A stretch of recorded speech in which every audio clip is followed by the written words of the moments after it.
Hello friends, welcome to my Geetus রান্নাঘর।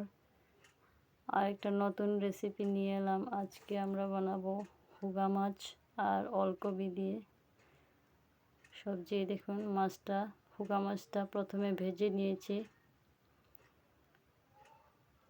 ভাজার পর সবজি ওলকপি এভাবে কেটে সাথে এক গুঁটো আলুও দিতে পারেন।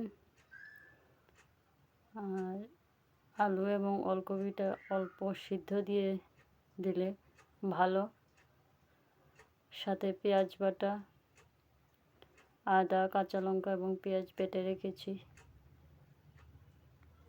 সাথে দেখুন কিভাবে ওলকপিটা কেটেছি। আলুও সাথে এক গুঁটো দিয়ে দিয়েছি। আপনারা অল্প সিদ্ধ দেবেন। প্রথমে এটা পেঁয়াজ, আদা এবং কাঁচা লঙ্কা কেটে রেখেছি, সেটা তো আপনাদের সাথে দেখিয়েছি কি ওটাকে কেটে প্রথমে বেটে নিয়েছি। আদা, কাঁচা লঙ্কা এবং পেঁয়াজ দেখুন কিভাবে বেটেছি।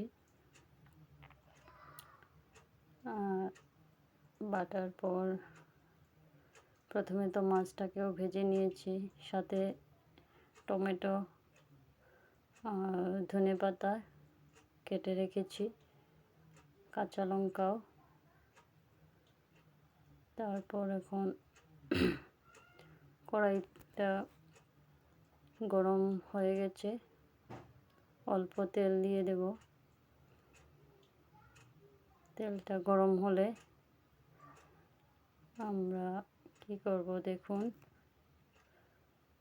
ফ্রেন্ডস। এই সবজিটা বানাতে বেশি সময় লাগে না, খুব ভালো একটা রেসিপি,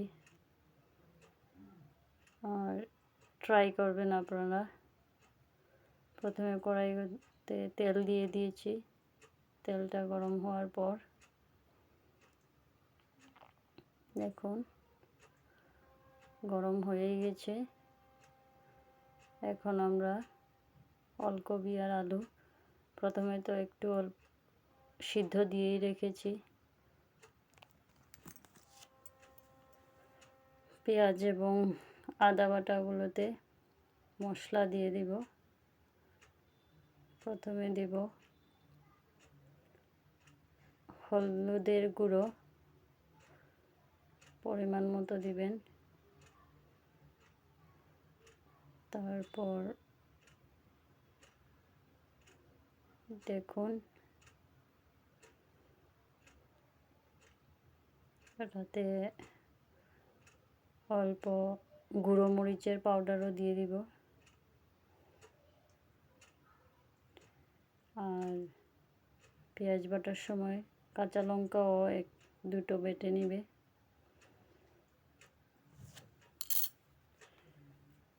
তেল গরম হয়ে গেছে, ওটাতে মশলাগুলো তো রেডি, ওটা দিয়ে দিচ্ছি কড়াইতে।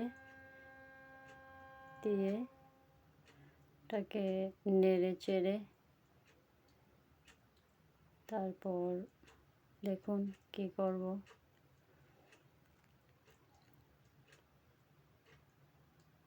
ভালোটিকে মশলাটাকে নাড়াচাড়া করে যাতে কড়াইয়ের নিচে না লাগে, স্টিমটা কম করে দেবে ফ্রেন্ডস।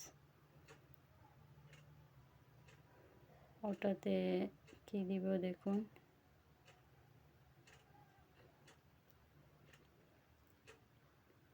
হ্যাঁ হয়ে গেছে। টমেটো কাটা রাখা টমেটোগুলো দিয়ে দিলাম। ওটাতে অল্প জল দিয়ে দিলাম, নাহলে মশলাটা জ্বলে যাবে। তাই টমেটোটার সাথে ভালোটিকে মিক্স হওয়ার পর দেখুন সবজিটাকে ছেড়ে দিয়েছি কড়াইতে।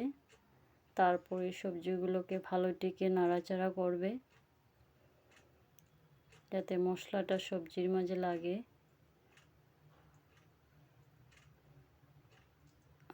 ভালোটিকে নাড়াচাড়া করে দেখুন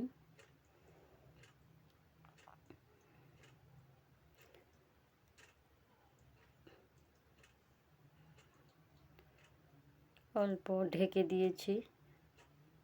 তারপর 2-4 মিনিট পর ওটাকে উঠিয়ে দেখিয়ে দিচ্ছি। দেখুন কি সুন্দর কালার হয়েছে।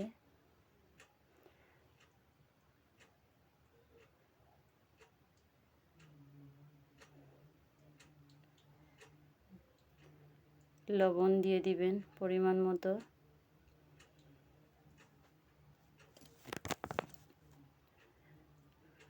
কালারটা দেখুন ফ্রেন্ডস, খুব সুন্দর। আর সবজিটা খেতে অনেক টেস্টি। আপনারা আরেকবারও বলছি ট্রাই করবেন। অল্প ঢেকে দিচ্ছি।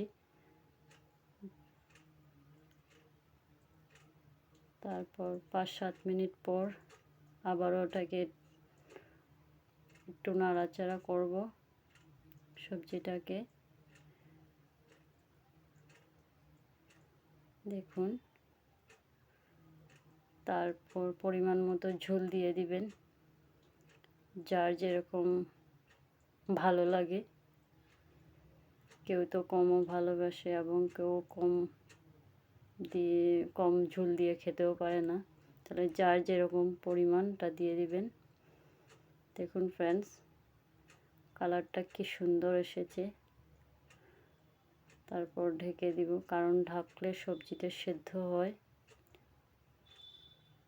7-8 মিনিট পর দেখুন, ঢাকনা সরানোর পর দেখেন কি সুন্দর। তারপর ভেজে রাখা মাছ, এটাকে ফ্রেন্ডস কেউ বলে হোগা মাছ, কেউ বলে চাপিলা মাছ। আচ্ছা, যার যেটা। প্রথমে ভেজে নিয়েছিলাম, এটাকে সবজিতে দিয়ে দিলাম। এখন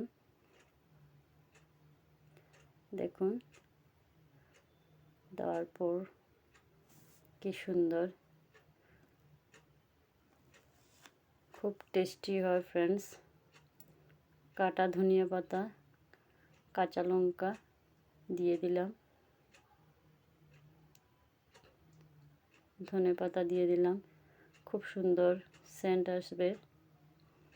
আর ধনিয়া পাতা যে সবজিতেই পড়ে খুব টেস্টি হয়ে যায়। কালারটাও সুন্দর আছে।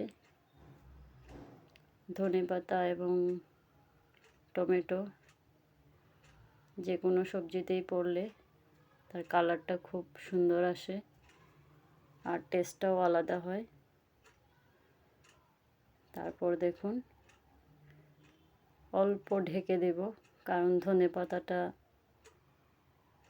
একটু সেদ্ধ হয়ে যাবে, সেন্টটাও আসবে। 2-4 মিনিট পর